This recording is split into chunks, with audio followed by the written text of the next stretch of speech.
రత్నాలు పొదిగిన చెప్పులు. ఒకానొకప్పుడు మార్గరెట్ అనే ఒక అసహ్యకరమైన దుష్ట రాణి ఉండేది. ఆమె నీచమైనది. ఆమె రాజప్రజలను నీచంగా చూస్తూ ఉండేది. ఈ సూప్ చాలా చల్లగా ఉంది.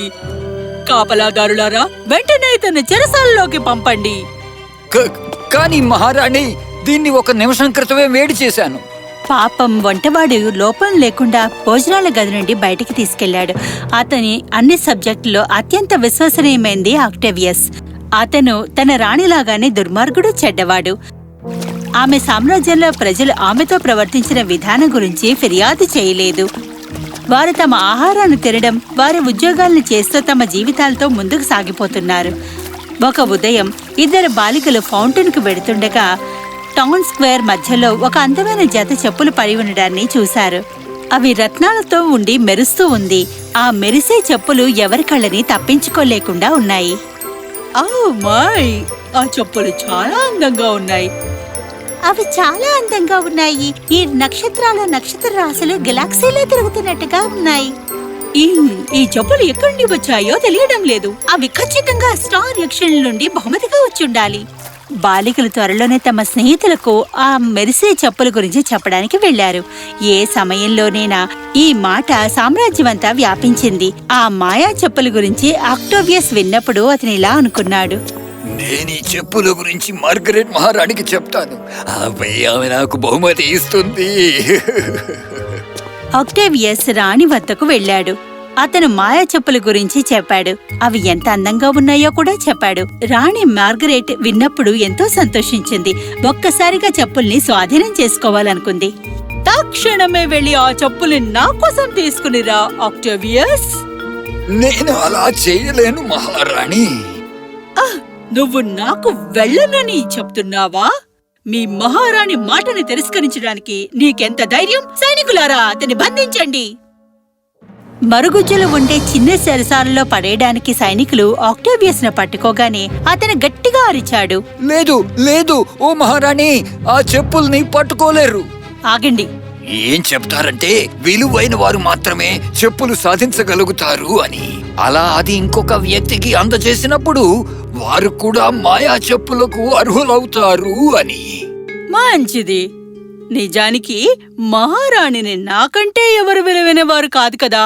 నేను వెంటనే వెళ్లి ఆ చెప్పుల్ని తెచ్చుకుంటాను. ఆగండి, ఇతన్ని తీసుకెళ్లి చెరసాలలో బంధించండి. రాణి తన క్యారేజీని పిలిచి టౌన్ స్క్వేర్ కు వెళ్లడానికి బయలుదేరింది. రాయల్ ఎస్కాట్లు ఊరేగింపుని క్యారేజీ వరకు తీసుకెళ్లారు.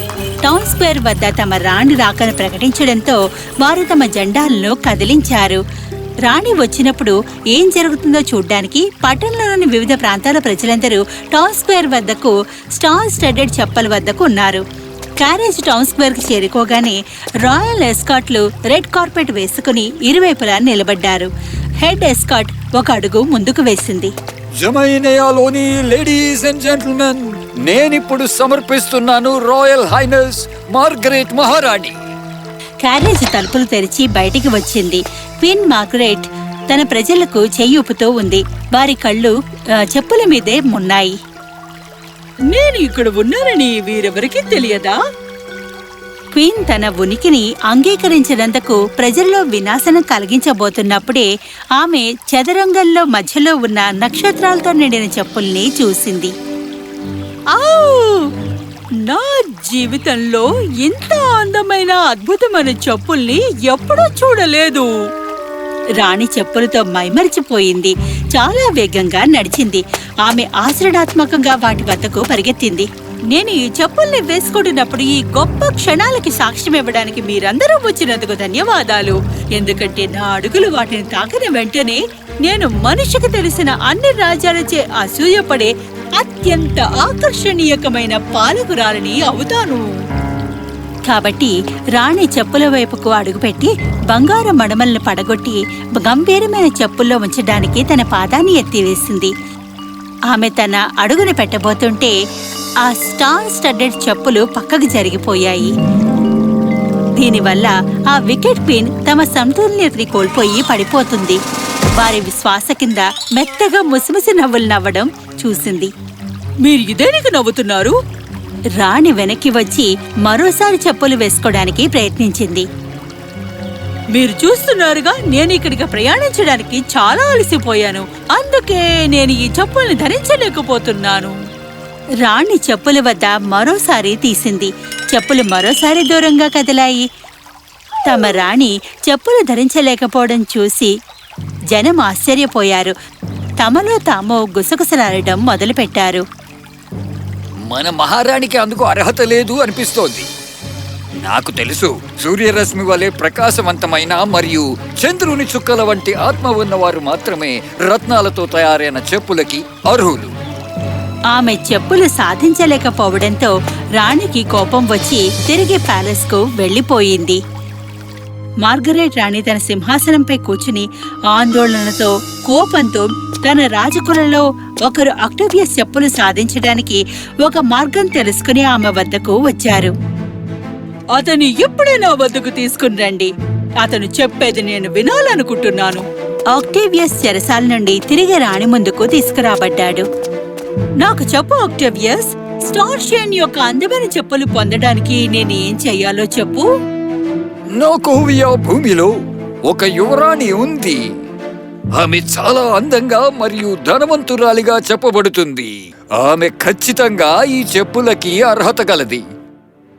అంటే నీ ఉద్దేశం నా చెప్పుల్ని వేరొకరిని తీసుకుని వెళ్ళమని నన్ను చెప్పమని అంటున్నావా? ఓ, కాదు మహారాణి. ఆమె వాటిని ధరించిన తర్వాత మీకు ఇవ్వమని ఆమెని అడుగుదాం. మీరు ఈ మొత్తం భూమిలోనే ఎంతో అందమైన వారిగా అయిపోతారు. అలాగా, ఆమె కోటకు ఒక దూతని పంపండి. ఆమె రాక కోసం నేను ఎదురు చూస్తూ ఉంటారని యువరాణికి చెప్పండి.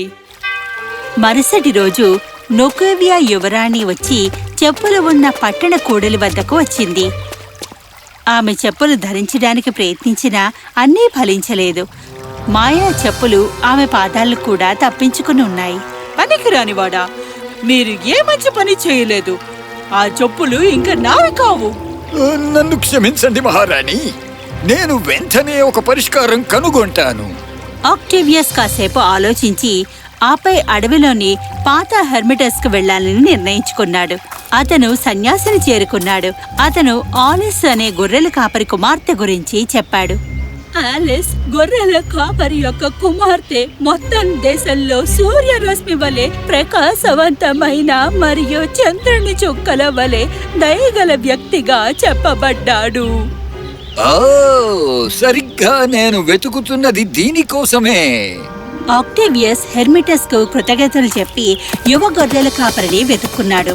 చివరకు అతను ఆమెను కనుగొన్నప్పుడు ఆమెకు ప్రతిదీ వివరించాడు. ఆలిస్ రాణికి సహాయం చేయడానికి అంగీకరించింది. ఇద్దరూ కలిసి టౌన్ స్క్వేర్ వద్దకు వెళ్లారు.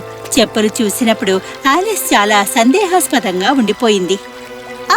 నేను దీన్ని చేయగలనని నాకు తెలియదు.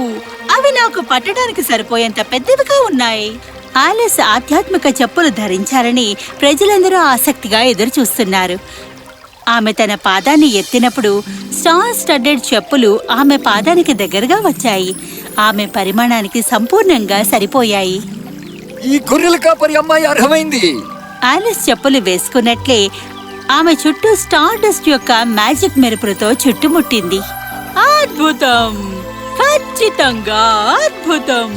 ఇప్పుడు మిగిలి ఉన్నది మీరు నాకు ఆ చెప్పుల్ని ఇవ్వడమే. త్వరగా. ఆలిస్ వణుకుతూ సంతోషంగా చెప్పుల్ని రాణికి ఇచ్చేసింది.